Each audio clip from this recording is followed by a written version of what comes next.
அனைவருக்கும் வணக்கம். இது கிஷோர் பகடந்து உங்க கிருஷ்ணன். ஓகே, இன்னைக்கு எல்லாரும் அந்த குரூப் 2 சம்மந்தமான இஷ்யூ வந்து பார்த்துருப்பீங்க. ஓகேங்களா? ஸோ எக்ஸாம் வந்து பார்த்தீங்கன்னா, கேன்சல் பண்ணிட்டாங்க. ஏன்னா டெக்னிக்கல் ஃபால்ட் ஆயிருச்சு அப்டின்ட்டு எக்ஸாம் கேன்சல் பண்ணிட்டாங்க. இதுக்கப்புறமும் ஸ்டூடண்ட்ஸ் வந்து சும்மா சும்மா வந்து புலம்பிட்டே இருக்கீங்க அப்டின்னா, ஒண்ணும் பண்ண முடியாது. ஃபர்ஸ்ட் எல்லாரும் போய் படிக்கிறது வேலைய பாருங்க. நமக்கு தான் சொல்ட்டாங்கல்ல, திரும்பவும் வந்து பார்த்தீங்கன்னா, எக்ஸாம் டேட் எப்ப, என்ன ஏதுன்னு வந்து அறிவிப்போம் அப்டின்னு சொல்ட்டாங்கல்ல. மீதி டைம் இருக்குல்ல, போய் உட்காந்து எல்லாரும் படிக்கிற வேலைய பாருங்க. அப்டின்ட்டு ஒரு சிலர் வந்து சொல்லிட்டு இருக்காங்க. ஓகேங்களா? கமெண்ட்ஸ்லயுமே வந்து பார்த்தீங்கன்னா, ஒரு சில ஸ்டூடண்ட்டுமே வந்து சொல்றாங்க. ஓகேங்களா? அதுக்கான விளக்கத்த குடுக்க தான் இந்த வீடியோ பதிவு. ஃபர்ஸ்ட் ஆஃப் ஆல் வந்து டெக்னிக்கல் ஃபால்ட், தொழில்நுட்ப கோளாறு. ஸோ டிஎன்பிஎஸ்சி வந்து பார்த்தீங்கன்னா, நம்ம ஆரம்பத்திலருந்து லாஸ்ட் குரூப் 4 எக்ஸாம்ல இருந்து நம்ப தொண்ட தண்ணி வத்த வத்த நெறைய கத்தியாச்சு. ஓகேங்களா? ஸோ டிஎன்பிஎஸ்சி ஒரு பக்கம் எல்லாமே பயங்கரமா ரீஃபார்ம் பண்ணி, நல்ல நல்ல விஷயங்கள் உடனுக்குடனே ரிசல்ட் எல்லாம் போடுறது ஒரு பக்கம் இருந்தாலும், இன்னொரு பக்கம் அதுக்கு ஈக்குவலா இந்த மாதிரி விஷயங்கள், அதாவது நிர்வாகத்தில வந்து பார்த்தீங்கன்னா, எல்லாமே சரின்னு இருந்தா தான் ஓகேன்னு சொல்லுவாங்க. நாங்க இந்த விஷயங்கள்லாம் சரியா பண்றோம். இந்த விஷயங்கள்ல தான் கொஞ்சம் குளறுபடி இருக்கு. அதுக்காக நீங்க வந்து இத மட்டும் குறையா பார்க்காதீங்க. அப்படிங்கிற ஒரு விஷயத்த இங்க பேசவே முடியாது. ஏன்னா, எந்த ஒரு மிஸ்டேக் இல்லாம ஒரு எக்ஸாம் ஸ்டார்ட்டிங் டூ எண்ட் வரைக்கும், அந்த ரிசல்ட் வந்து போடுற வரைக்குமே, ஓகேங்களா? வெரிஃபிகேஷன்ல இருந்து, கவுன்சிலிங்ல இருந்து, போஸ்டிங் குடுக்குற வரைக்குமே, எந்த ஒரு மிஸ்டேக்குமே இல்லாம இருந்தா மட்டும் தான், ஒரு ஸ்டூடண்ட்டுக்கு அவன் படிச்சதுக்கு கரெக்ட்டா அவனுக்கு உண்டான போஸ்டிங் போய் சேரும். நீங்க சிம்பிளா வந்து சொல்றாங்க தொழில்நுட்ப கோளாறுன்ட்டு. இதனால பாதிக்கப்படுறது என்னன்னா, இப்ப நெறைய பேர் சொல்லிட்டு இருக்கீங்கல்ல. என்னன்னா, ஜஸ்ட் தொழில்நுட்ப கோளாறு. அதான் எக்ஸாம் கேன்சல் பண்ணிட்டாங்கல்ல. இப்ப கேன்சல் பண்ணாலும் தப்புங்கிறீங்க. பண்ணலினாலும் தப்புங்கிறீங்க. என்னதான்டா உங்களுக்கு டிஎன்பிஎஸ்சி பண்ணணும்? அப்டின்ட்டு ஒரு சிலர் கேட்கிறீங்கல்ல.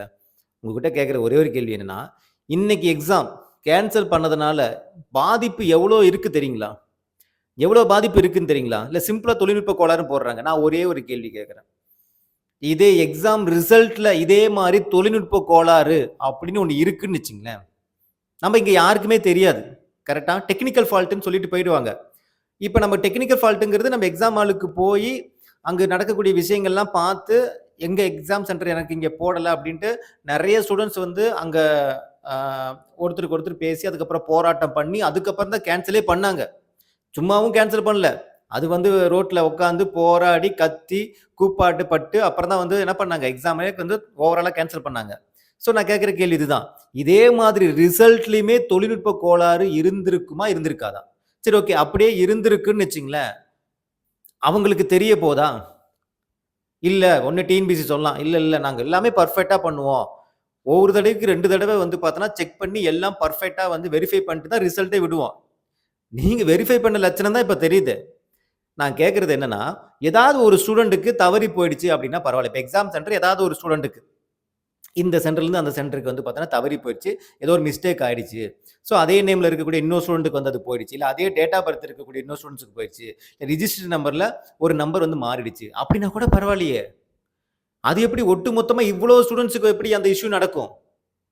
தொழில்நுட்ப கோளாறுன்னு சிம்பிளா சொல்றீங்களே. அப்போ ஒரு தடவைக்கு நீங்க 10 தடவ செக் பண்ணி தானே, வெரிஃபை பண்ணி தானே எல்லா ப்ராசஸும் பண்ணுவீங்க. அப்போ ஓவரால் வெரிஃபை பண்ணியுமே இப்படிதானா? அப்போ ஒரு நாள் கூட நீங்க வெரிஃபை பண்ண மாட்டீங்களா? ஆல் டிக்கெட் 10 நாளுக்கு முன்னாடியே விட்டாச்சு. அப்புறம் நீங்க வெரிஃபை பண்ண சரி, ஓகே. இப்ப ஃபர்ஸ்ட் டைம் வெரிஃபை பண்ணும்போது ஒரு தப்பு நடந்திருக்கலாம். செகண்ட் டைம் வெரிஃபை பண்ணும்போது அத ஐடென்டிஃபை பண்ணியிருக்கலாம்ல. அப்ப 2வது டைம் நீங்க வெரிஃபை பண்ண லட்சணம் இதுதானா? அப்ப வெரிஃபை பண்ணீங்களா? பண்ணலையா? அப்ப இதே லட்சணத்த தான் நீங்க என்ன பண்ணியிருப்பீங்க? குரூப் 2, குரூப் 4 எல்லா எக்ஸாம்லயுமே ரிசல்ட் விடும்போது இதே மாரி நடந்திருந்தா? நீங்க நீங்க பர்ப்பஸா கூட பண்ணலைன்னு கூட வைங்கப்பா. இருந்தாலும் உள்ள இருக்கக்கூடிய அதிகாரிகளுடைய ஒரு மெத்தன போக்குல அது நடந்திருந்தா, டிஎன்பிஎஸ்சி சேர்மனுக்கு தெரியவா போகுது? அவரு என்ன நெனச்சுட்டு இருப்பாரு? எல்லாமே வெரிஃபை பண்ணியிருப்பாங்க.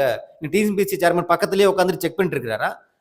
24 மணி நேரமும் அங்க இருக்கக்கூடிய அதிகாரிகள் பக்கத்துல எல்லாரும் செக் பண்ணான்னு எல்லாரும் வெரிஃபை பண்ணிட்டு தான் இருக்க போறாரு. அப்ப தொழில்நுட்ப கோளாறுன்னு சிம்பிளா, அதாவது தொழில்நுட்ப கோளாறு என்ன, டெக்னிக்கல் இந்த குரூப் என்ன இந்த எக்ஸாம் நடந்துச்சு? கம்ப்யூட்டரைஸ்ட் எக்ஸாம் நடந்துச்சு. அது ஓஎம்எஸ்ல தான் நடந்துச்சு. என்னமோ கம்ப்யூட்டர் ஆன்லைன் எக்ஸாம் நடத்துற மாரியும், அதுல டெக்னிக்கல் ஃபால்ட் இருந்த மாரியும் சொல்றாங்களே. எனக்கு டெக்னிக்கல் ஃபால்ட்க்கான அர்த்தத்த ஃபர்ஸ்ட் டிஎன்பிஎஸ்சி விளக்கம் குடுக்கணும். என்ன டெக்னிக்கல் ஃபால்ட் நடந்துச்சு? எதனால இவ்வளோ பேருக்கு எக்ஸாம் ஹால் வந்து பார்த்தீங்கன்னா மாறி போச்சு? நீங்க ஒரு தடவைக்கு 10 தடவ நீங்க வெரிஃபை பண்ணி தான் நீங்க பண்ணுவீங்கன்னு சொல்லியிருக்கீங்க. லாஸ்ட் டிஎன்பிசி சேர்மன் வந்து பார்த்தோன்னா பேட்டியில் கூட வந்து என்ன பண்ணியிருக்காங்க லாஸ்ட் குரூப் 4ல நாங்கள் ஒவ்வொரு ப்ராசஸுமே ஒரு தடவைக்கு 10 தடவை வெரிஃபை பண்ணிட்டு தான் நாங்கள் அந்த ப்ராசஸ் வந்து நாங்கள் அடுத்த லெவலுக்கு கொண்டு போவோம் அப்படின்னு சொல்லியிருக்கீங்க. ஸோ இதுதான் நீங்கள் ப்ராசஸ் பண்ண லட்சணமா?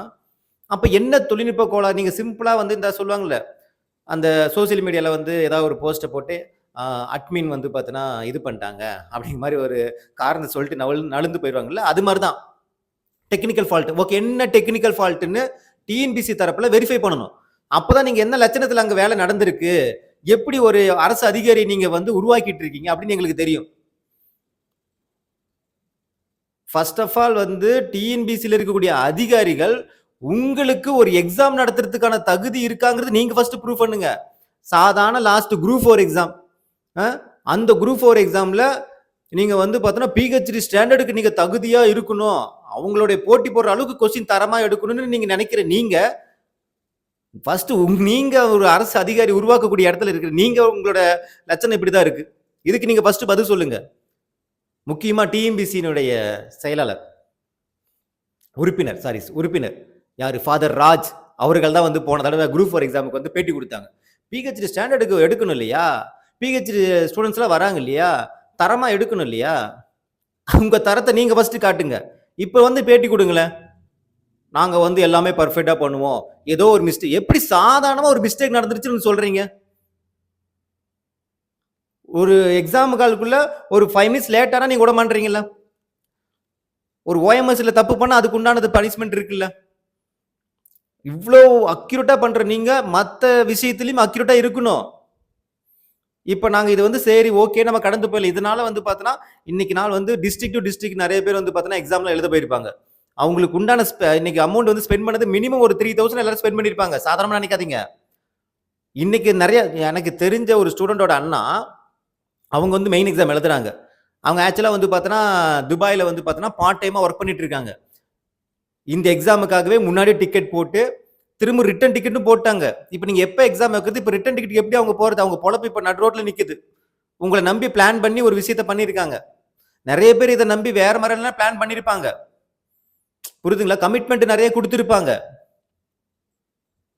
நீங்க சொல்ற அந்த சிம்பிளான டெக்னிக்கல் ஃபால்ட் இதுக்கு நீங்க என்னன்னு ஃபர்ஸ்ட் விளக்கக்கூடிய டெக்னிக் ஃபால்ட் என்ன? டெக்னிக்கல் ஃபால்ட் எந்த மாதிரி டெக்னிக்கல் ஃபால்ட் நடந்துச்சு, எதனால இவ்வளவு குளறுபடி வந்துச்சு, நீங்க தெளிவான ஒரு விளக்கம் கொடுங்க, ஒரு அறிக்கை கொடுங்க. உங்க மேல தப்பு சொன்னா தெளிவான அறிக்கை கொடுப்பீங்கல்ல, அதை மறைக்கிறதுக்கு என்னெல்லாம் நீங்க வந்து வார்த்தைகளை போட்டு போட்டு ஒரு பெரிய ஒரு பிரஸ் ரிலீஸ் கொடுப்பீங்களா, அதே மாதிரி கொடுங்க. அது என்னதான் நாங்க பாக்குறோம். ஃபர்ஸ்ட் அதை பண்ணுங்க. 3000 மினிமம் எல்லாரும் ஸ்பெண்ட் பண்ணிருக்காங்க. ஃபர்ஸ்ட் அந்த இழப்பீடு தொகையை ஃபர்ஸ்ட் எல்லாரும் கொடுங்க.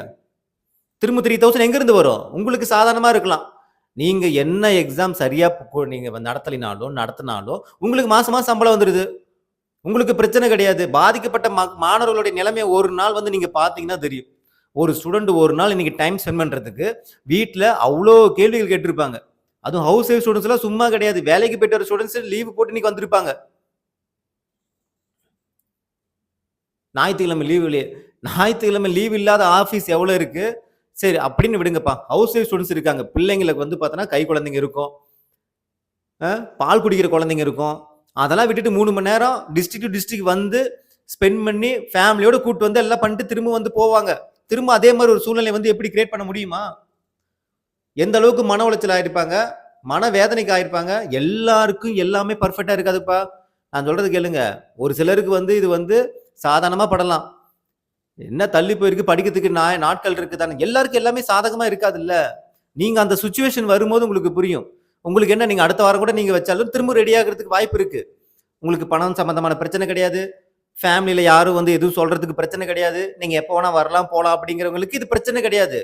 ஆனா இதை திரும்பவும் இந்த வாய்ப்பு எக்ஸாம் எழுதுறதுக்கு எல்லாத்துக்கும் கிடைக்குமான்னு கேட்டா நீங்க போய் கேளுங்க, மற்ற ஸ்டூடெண்ட்ஸுக்கு கேளுங்க. உங்களுக்கு இருக்கக்கூடிய கன்வீனியன்ட்டை வச்சு நீங்க இதுல நிறைய பேர் ஸ்டூடெண்ட்ஸே செல்ஃபிஷா இருப்பீங்க. இப்ப நீங்க இங்க கேட்காம விட்டீங்கன்னு வச்சுக்கோங்க, என்ன ஆகும் தெரியுமா? ரிசல்ட்லயும் அதே விஷயத்த பண்ணுவாங்க. இப்ப ரிசல்ட்ல குளறுபடி வந்துருச்சுன்னு வச்சுங்களேன், இதே மாதிரி டெக்னிக்கல் ஃபால்ட்ல உங்களுக்கு பதிலா வேற ஒருத்தருக்கு ரிசல்ட் வந்துருச்சு, என்ன பண்ணுவீங்க? உங்களுக்கு தெரியுமா ரிசல்ட் எப்படி வந்துச்சு? நீங்க என்ன நினைப்பீங்க? நமக்கு ஓகே 1 மார்க் 2 மார்க் ஏதாவது போயிருக்கும் அப்படின்னு நீங்க நினைச்சிட்டு விட்டுருப்பீங்க. அவங்க சைட்ல எல்லாத்துக்கும் கரெக்டா தான் போயிருக்குன்னு அவங்களும் நினைச்சு விட்டுருப்பாங்க. இது நடக்காதான்னு கேட்டா நடந்திருக்கலாம். எவ்வளவோ எக்ஸாம் நடந்திருக்கலாம். நமக்கு தெரியல. இந்த டெக்னிக்கல் ஃபால்ட் இவங்க அசால்ட்டா சாதாரணமா சொல்லக்கூடிய இந்த எத்தனை பேர் எழுதியிருக்காங்க? என்ன 20,00,000 பேர குரூப் 4 எக்ஸாம் எழுதுற அளவுக்கு எழுதியிருக்காங்க? சொல்லுங்க பார்க்கலாம். ஒரு 10,000க்கு குறைவா இருக்கக்கூடிய தேர்வுகள் எழுதக்கூடிய எக்ஸாம்லயே இவ்வளவு ஒரு குளறுபடி டெக்னிக்கல் ஃபால்ட்னு சாதாரணமா சொல்றாங்க. நான் என்ன கேட்கறேன்னா, இது ஏன் வெரிஃபை பண்ணல? ஒரு தடவைக்கு 2 தடவை வெரிஃபை பண்ணும்போது கண்டிப்பா தெரிஞ்சிருக்கும்ல. ஏன் வெரிஃபை பண்ணல? அப்ப அசால்ட். உங்களுடைய அசால்ட் இங்க பல மாணவர்களுடைய வாழ்க்கை வந்து பார்த்தா அந்த இடத்துல தொங்கிட்டு இருக்கு. டிஎன்பிசி ஃபர்ஸ்ட் இதுக்கு விளக்கம் கொடுங்க. டிஎன்பிசி முதல்ல விளக்கம் கொடுக்க வேண்டிய ஒரு விஷயம். இந்த குரூப் எக்ஸாம் கேன்சல் பண்ணதுக்கு தொழில்நுட்ப கோளாறுன்னு காரணம் சொல்றீங்கல்ல, அதை நீங்க டீட்டெயிலா ஒரு அறிக்கை கொடுங்க. என்ன டெக்னிக்கல் ஃபால்ட் நடந்துருந்துச்சு, எதனால இப்படி ஆச்சு, நாங்க ஒரு தடவைக்கு 4 தடவை வெரிஃபை பண்ணியுமே ஏன் நடந்துச்சு அதையும் சொல்லணும். ஒரு தடவைக்கு 4 தடவை வெரிஃபை பண்ணியுமே ஏன் இது நடந்துச்சு அப்படிங்கறது நீங்க சொல்லுங்க. அப்படி சொல்லல அப்படின்னா, இல்ல நாங்க வெரிஃபை பண்ணி அப்படி பண்ணலன்னா உங்க பக்கம் ஏதோ மிகப்பெரிய ஒரு தப்பு இருக்குன்னு அர்த்தம். ஏதோ ஒரு விஷயத்தை நீங்க மறைக்கிறீங்கன்னு அர்த்தம். இல்லைன்னா அறிக்கை கொடுங்க. மாணவர்கள் தெரிஞ்சுக்கிட்டோம். நீங்க சிம்பிளா ஒரு லைன்ல போட்டு போற விஷயம் இது கிடையாது. சொல்லிட்டு நீங்க பாட்டு போயிட்டு அடுத்த எக்ஸாம் அடுத்த கொஸ்டின் எடுத்து நீங்க பாட்டு போயிடுவீங்க. இதனால பாதிக்கப்படுறது உங்களுக்கு சாதாரணமா இருக்கலாம். 1000 ரூபாய் 2000 ரூபாய் அப்படின்ட்டு.